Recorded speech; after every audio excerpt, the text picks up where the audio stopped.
Estatutua zuen amaiera latza.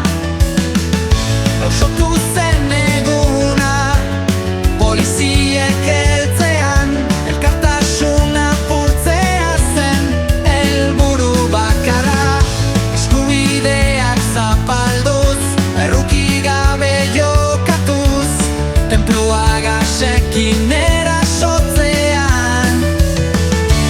Hasi dira oihuak, jendea arnaz estuka, elizatik irten nahian.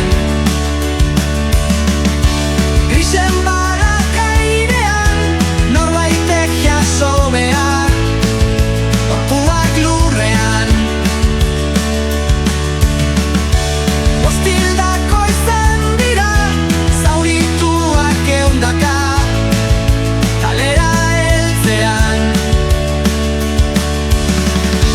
Hilketa odoltsua, nola alda justifika, martxoaren 3. Gasteizko hiritarrek ezin dute barkatu, justizia egin ez dela ikusi denean. Tristea da sentitzea, estatuak heriotz horiek aintzat hartu ez dituela.